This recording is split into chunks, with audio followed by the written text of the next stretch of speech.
Assalamualaikum warahmatullahi wabarakatuh. Selamat datang kembali di Bimbingan Belajar FSC. Kali ini kita akan review materi dengan cara latihan soal. Mata pelajarnya adalah biologi, babnya adalah sistem reproduksi manusia. Langsung saja kita lihat soal yang pertama. Yang merupakan tahapan pembelahan dari anafase adalah gambar nomor titik-titik. Nah, di sini yang ditanyakan adalah tahapan pembelahan yaitu anafase. Kalau kalian ingat, jadi tahap pembelahan itu ada 4. Ada profase, metafase, anafase, sama telofase. Nah, kebetulan di gambar yang di soal ini sudah urut sesuai yang Mbak sebutkan tadi. Jadi yang pertama ini ada profase, kemudian ada metafase, terus anafase, dan telofase. Kalian juga bisa mengingatnya itu dengan cara gini. Mat. Jadi profase, metafase, anafase, sama telofase.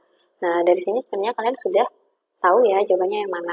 Nah, cuma Mbak akan jelaskan satu persatu ciri-ciri dari keempat tahapan pembelahan sel.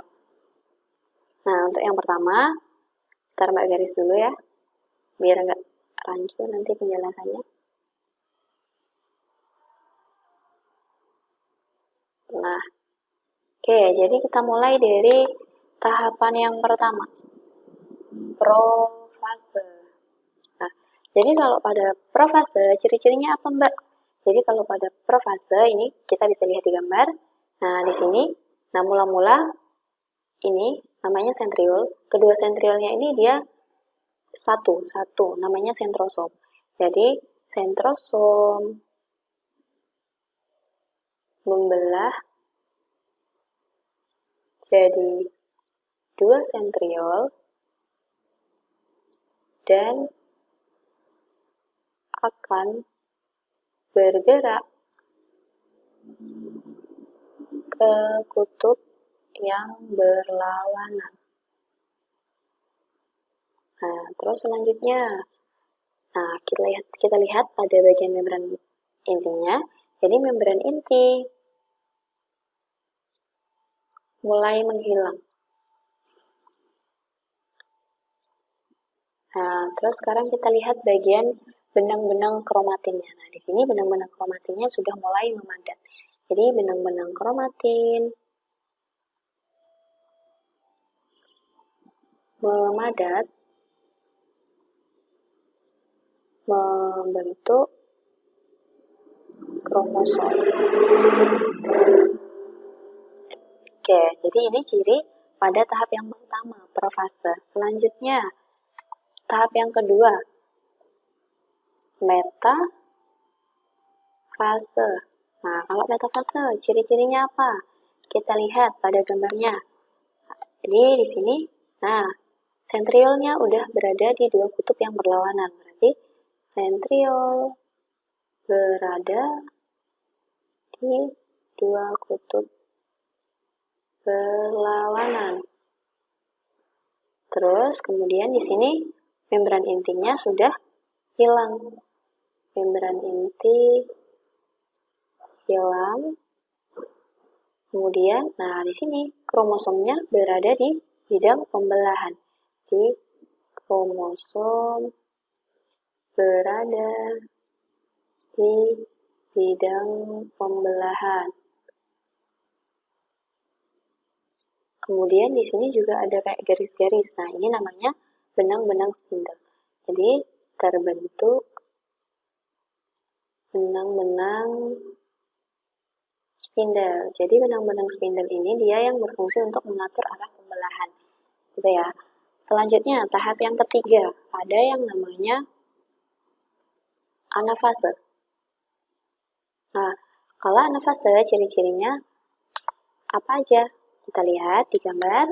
Jadi kalau pada anafase, nah ini kromosomnya bergerak ke arah kutub yang berlawanan. Karena ada benang-benang spindle tadi ya yang mengatur arah pembelahan kedua kromosom tersebut. Nah, terus selanjutnya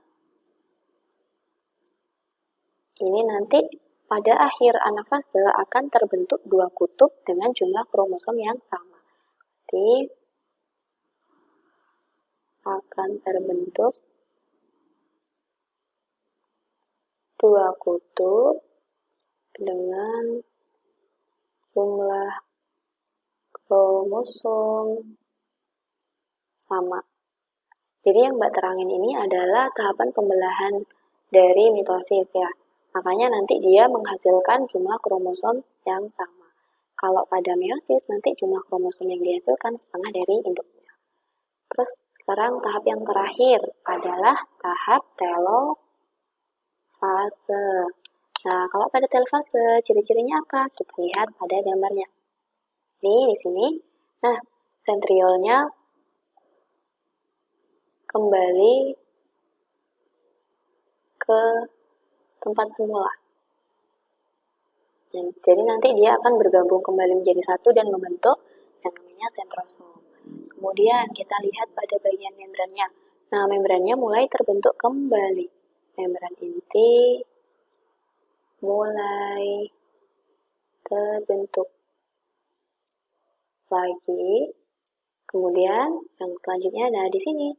Di sini benang-benang kromatinnya mulai meregang lagi di kromosom mulai meregang. Nah, selanjutnya nanti akan diakhiri oleh sitokinesis. Jadi, apa itu sitokinesis?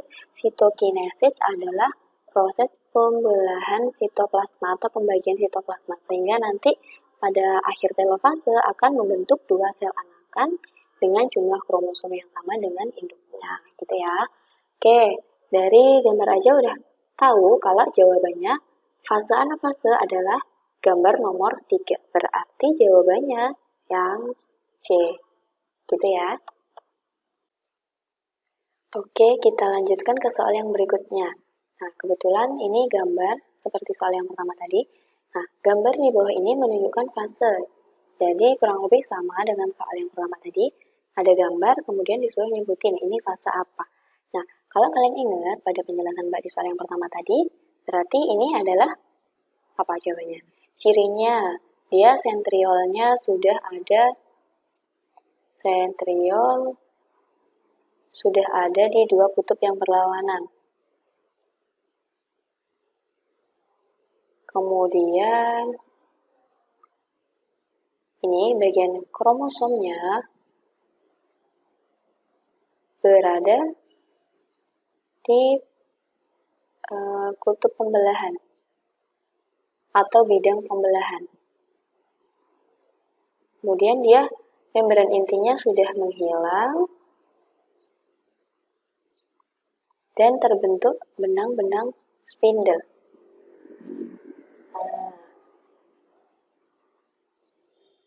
Berarti dia tahap yang mana? Kan ada 4 tadi. Profase, metafase, anafase, dan telofase. Dia tahap yang mana kalau dengan ciri-ciri ini? Jawabannya adalah yang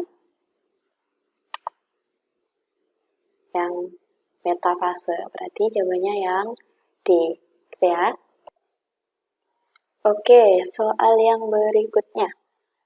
Bagian testis yang berperan dalam produksi sperma dan hormon testosteron. Nah, ini jangan sampai terkecoh ya, karena di sini sudah ada kata-kata testis, kemudian yang memproduksi sperma dan juga hormon testosteron. Nah, biasanya itu kan soalnya gini, bagian organ apa yang memproduksi sperma dan hormon testosteron? Jawabannya testis. Nah, di sini yang ditanyakan bagian dari testis, berarti testis itu kan dia tersusun atas bagian-bagian atau halus, bagian-bagian halus. Nah, itu namanya apa? Nah, jadi jawabannya yang mana? Jawabannya adalah yang A, tubulus seminiferus. Jadi tubulus seminiferus ini dia adalah kumpulan saluran-saluran yang halus yang menyusun dari organ testis. Nah, fungsinya untuk memproduksi sperma dan juga hormon testosteron. Nah, Kalau yang epididymis ini apa? Epididymis ini merupakan saluran setelah testis yang berfungsi untuk penyimpanan sementara dan pematangan sperma. Jadi, sperma yang sudah dihasilkan di testis akan disimpan sementara dan juga dimatangkan di bagian epididymis. Kemudian, kalau vesicula seminalis. Vesicula seminalis ini dia merupakan salah satu kelenjar reproduksi. Nah, fungsinya apa? Fungsinya adalah menghasilkan cairan nutrisi dan penyimpanan sperma yang matang. Jadi, tadi kan dimatangkannya di bagian epididymis. Nanti setelah dia matang, dia akan disimpan di vesicula seminalis. Kenapa? Karena nanti di vesicula seminalis ini dia punya cairan nutrisi. Nah, supaya si sel spermanya itu tetap hidup. Kan dia juga butuh makan. Dia kan merupakan sel hidup gitu. Nah, selanjutnya kalau yang vas deferens. Nah, kalau vas deferens ini dia merupakan saluran penghubung antara epididymis dengan vesicula seminalis dan juga uretra. Jadi, dia merupakan saluran yang menghubungkan antara epididymis sama vesicula seminalis dan juga uretra. Oke, gitu ya. Oke, soal yang berikutnya. Pasangan antara bagian alat reproduksi laki-laki dan fungsinya berikut ini benar, kecuali. Nah, kecuali loh ya, berarti di sini yang dicari adalah yang salah. Oke, langsung aja kita lihat opsinya satu persatu. Skrotum berfungsi sebagai pembungkus testis. Benar ya. Tubulus seminiferus berfungsi sebagai tempat produksi sperma. Nah, ini juga benar. Jadi kalau kalian ingat tadi, tubulus seminiferus ini merupakan saluran-saluran halus yang menyusun testis. Jadi, dia benar untuk memproduksi sperma. Terus kita lihat opsi yang C. Vas deferens berfungsi sebagai tempat pematangan sperma. Oke, kurang tepat. Kita lewati dulu. Uretra berfungsi sebagai saluran tempat keluarnya sperma. Benar. Jadi, uretra ini saluran pengeluaran sperma dan juga urin. Nah, di sini berarti jawabannya ketemu. Jawabannya adalah yang C. Karena vas deferens ini dia fungsinya untuk menghubungkan antara epididymis dengan uretra dan juga vesicula seminalis. Gitu ya. Oke, kita lanjutkan ke soal yang berikutnya. Keterangan yang benar dari gambar spermatogenesis di bawah ini adalah titik-titik. Oke, yang ditanyakan adalah spermatogenesis, tahapannya ada apa aja. Jadi spermatogenesis itu apa? Spermatogenesis adalah proses pembentukan dan pematangan sperma. Jadi di sini ada 5 tahapan. Terus yang ditanyakan adalah yang mana yang benar. Oke, jadi mula-mula nih yang nomor 1 ini namanya adalah spermatogonium. Nah, nanti spermatogonium ini dia akan mengalami pembelahan secara mitosis menjadi spermatosit primer. Nah, spermatogonium ini dia 2N ya atau diploid. Nah, kemudian ini juga 2N. Nah, ini mengalami pembelahan mitosis. Kalau kalian masih ingat, mitosis ini dia pembelahan yang jumlah anakan yang dihasilkan kromosomnya itu sama dengan induknya. Makanya dia sama-sama 2N hasilnya. Selanjutnya nanti spermatosit primer ini dia akan membelah lagi. Nah, jadi yang nomor 3, pembelahannya secara apa? Pembelahannya secara meiosis. Nah, meiosis 1. Nah, dia akan menjadi yang namanya spermatosit sekunder. Nah, kalau pembelahan meiosis 1, ini kalau kalian ingat, dia disebut juga sebagai pembelahan reduksi. Sehingga nanti jumlah kromosom anakan yang dihasilkan adalah setengah dari induknya. Makanya nanti di sini dia nggak 2N lagi, tetapi nanti dia akan N atau haploid gitu ya. Selanjutnya, spermatosit sekunder ini dia akan mengalami pembelahan lagi secara meiosis. Meiosis 2. Meiosis 2 menjadi apa? Menjadi yang namanya spermatid. Nah, spermatid ini dia juga haploid atau N. Nah, selanjutnya si spermatid ini dia akan mengalami proses pematangan yang namanya spermiogenesis. Spermiogenesis. Jadi spermatid ini nanti dia akan berubah menjadi yang namanya spermatozoa atau sperma. Dia haploid juga. Jadi nanti akan menghasilkan 4 sel sperma yang sifatnya haploid gitu. Sekarang yang ditanyakan, keterangan yang benar dari gambar di bawah ini. Oke, langsung aja kita lihat pada opsinya. Kita mulai dari yang bawah dulu. 1 spermatid, 5 sperma. 1 spermatogonium ya, harusnya 5 sperma benar. Berarti jawabannya ini kurang tepat. Oke, 1 spermatogonium benar, 4 sperma kurang tepat. 1 spermatogonium benar, 3 spermatosit. Nah, spermatosit apa? Spermatosit kan ada 2, berarti ini kurang tepat. Di sini juga ada kata spermatosit, berarti kurang tepat. Nah, berarti jawabannya adalah yang A. 1 spermatogonium benar, 4 spermatid benar. Oke, jawabannya yang A. Soal yang berikutnya. Pernyataan yang benar terkait dengan jumlah kromosom spermatogonium dan spermatozoa. Jadi yang ditanyakan adalah jumlah kromosom pada spermatogonium dan spermatozoa. Berarti ini hampir sama yang tadi. Oke, bentar. Coba carikan dulu. Nah, penjelasan yang tadi. Jadi, seperti yang tadi, kan sudah Mbak jelaskan. Nah, bagian yang sini, ini adalah kromosomnya ya. Sorry. Nah, bagian yang 2N sama N ini adalah jumlah kromosom yang dihasilkan. Jadi kalau 2N ini disebut juga diploid.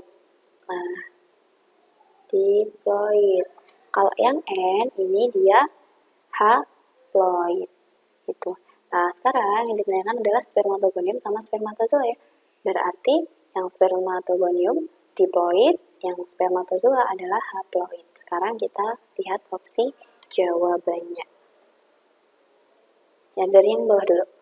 Spermatogonium bersifat haploid, spermatozoa haploid, kurang tepat. Yang C, spermatogonium bersifat diploid, benar, spermatozoa bersifat diploid, oke, kurang tepat. Spermatogonium bersifat haploid, kurang tepat, spermatozoa, nah, kurang tepat. Berarti jawabannya spermatogonium bersifat diploid, benar, spermatozoa bersifat haploid. Jawabannya adalah yang A. Soal yang berikutnya. Ovarium adalah tempat terjadinya titik-titik. Nah, ini gampang banget.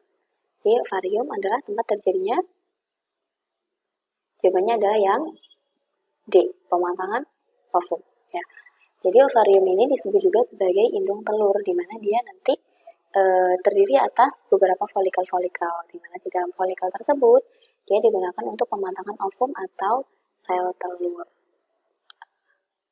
Oke, terus kita lihat opsi jawaban yang lain ya. Kalau perkembangan bayi sama implantasi ini dia terjadinya di uterus atau rahim. Kemudian untuk fertilisasi ini terjadi di bagian yang namanya tuba fallopi atau afida. Oke, gitu ya. Oke, kita lanjutkan ke soal yang berikutnya. Tahap oogenesis pada bayi perempuan yang baru lahir telah sampai pada fase titik-titik. Nah, di sini ada kata-kata oogenesis. Jadi kalau oogenesis itu adalah tahap, ini salah ya tulisnya, oogenesis.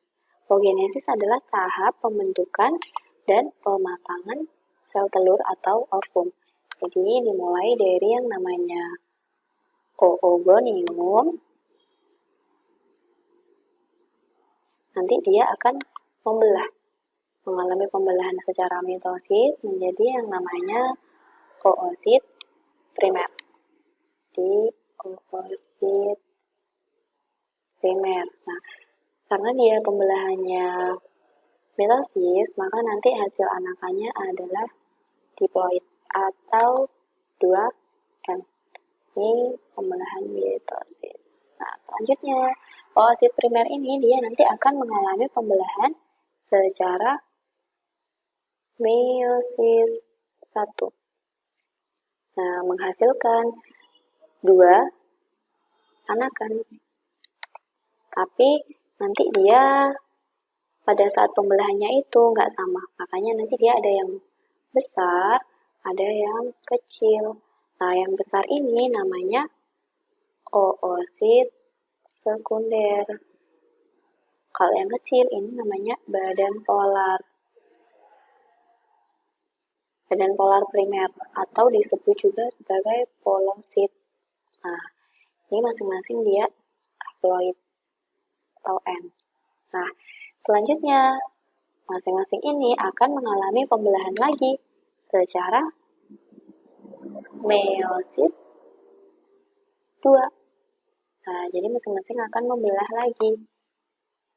Nah, oosit sekunder ini dia nanti akan membelah jadi 2 lagi. Yang satunya besar, yang satunya kecil. Terus yang ini, badan polar, juga akan membelah lagi.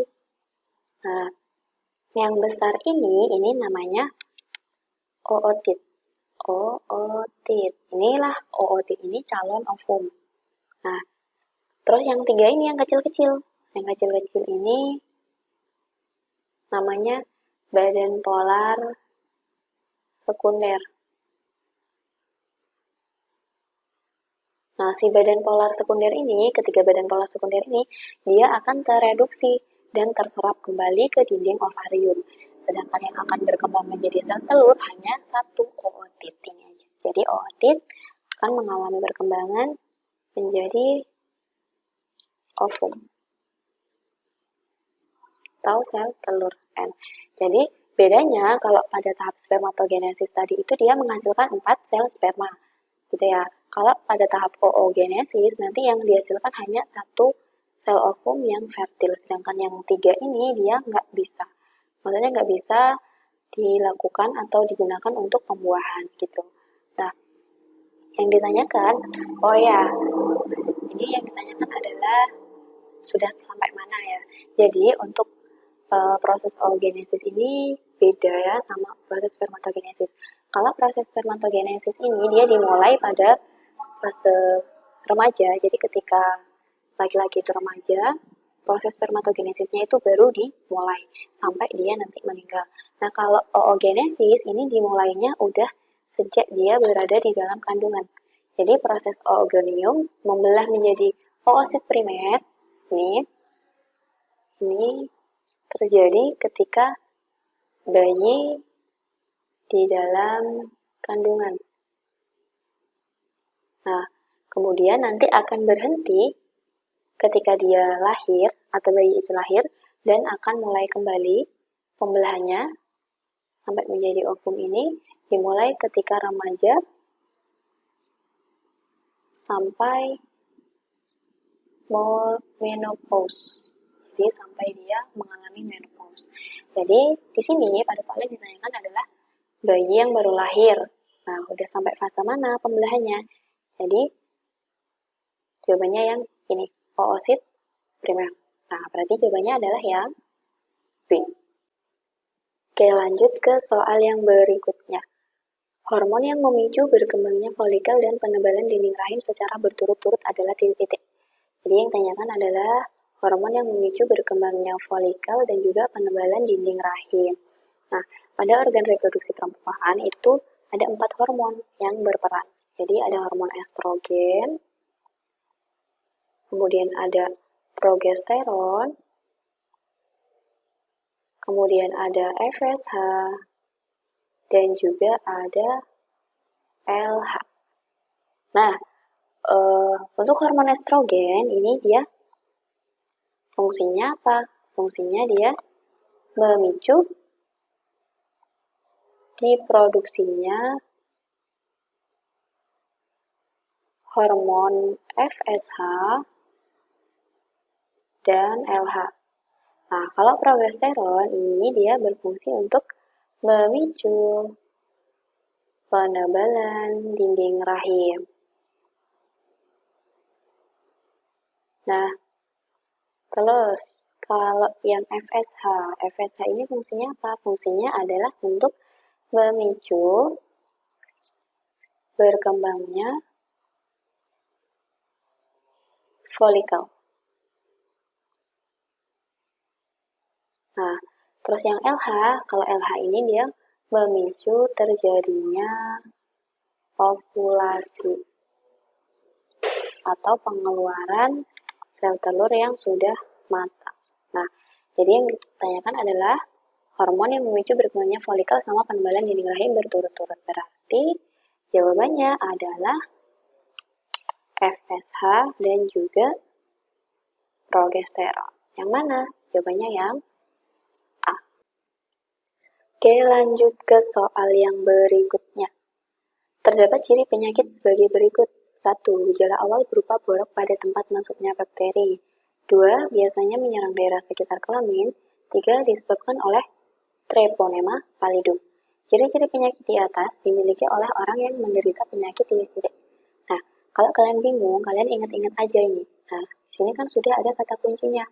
Ada Treponema pallidum.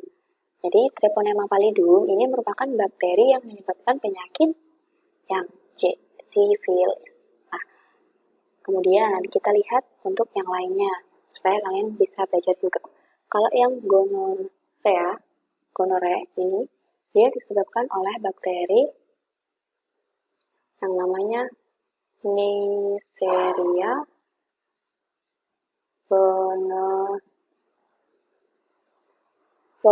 gonorrhoeae. Nah, ini kayak gini. Nah, untuk yang herpes simplex genitalis ini disebabkan oleh virus herpes simplex tipe 2. Nah, untuk yang HIV atau AIDS, jadi ini sebenarnya nama penyakitnya adalah AIDS. Kalau HIV ini dia adalah virusnya. Virus yang menyebabkan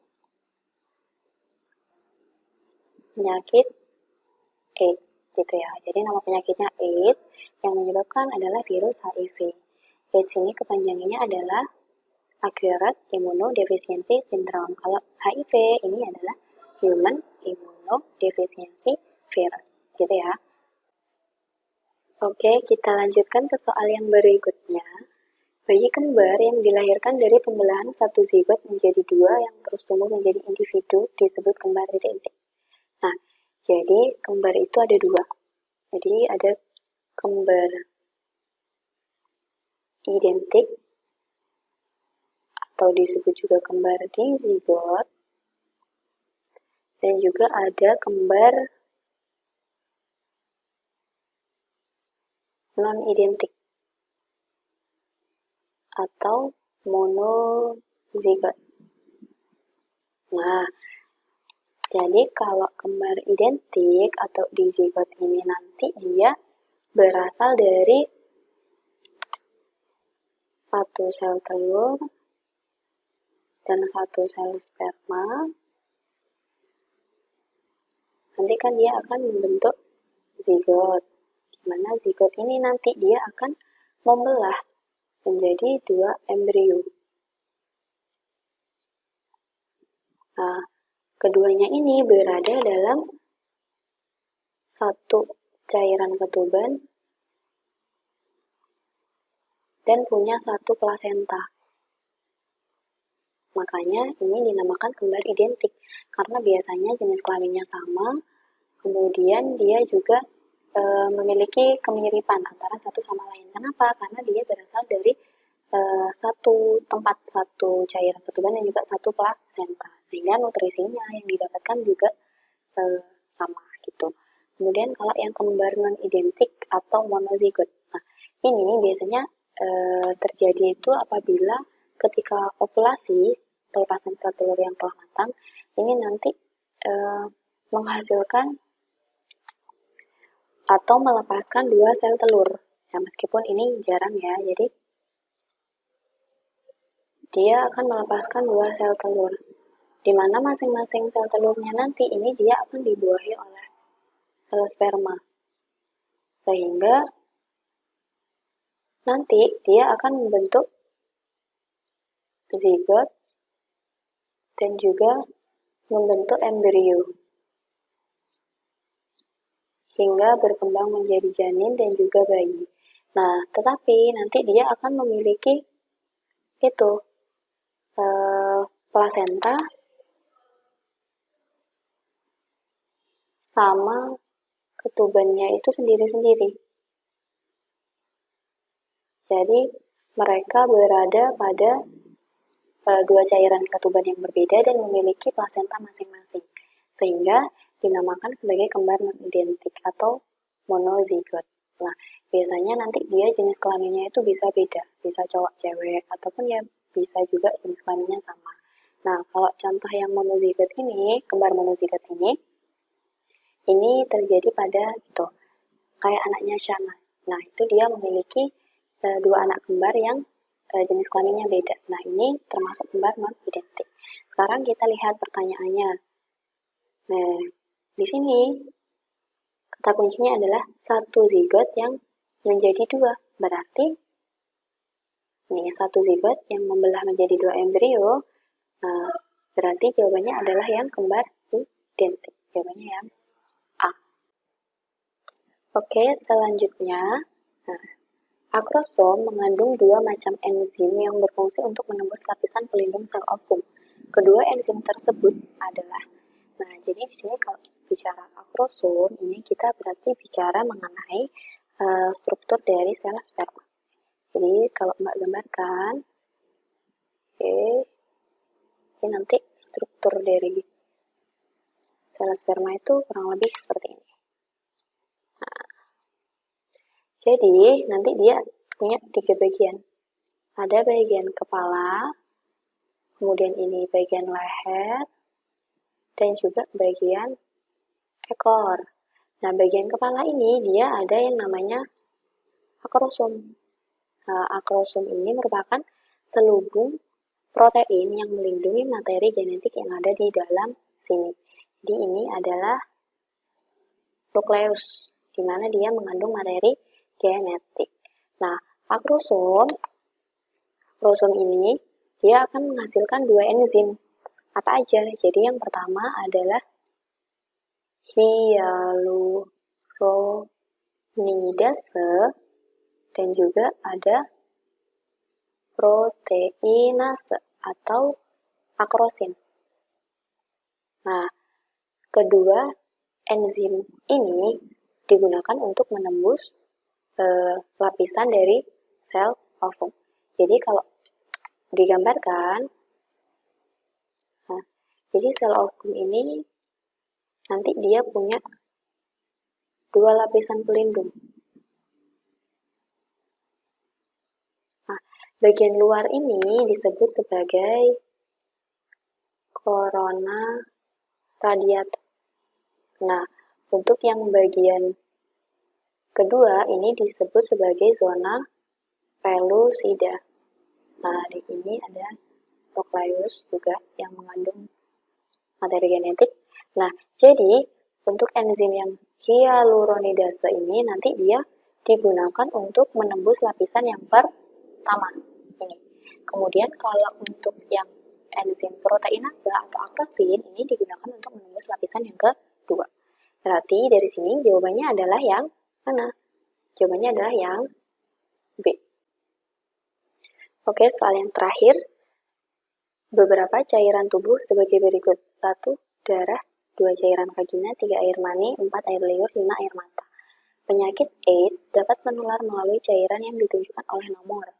Nah, di sini iya. Berarti jawabannya adalah 1, 2, dan 3. Jawabannya yang B.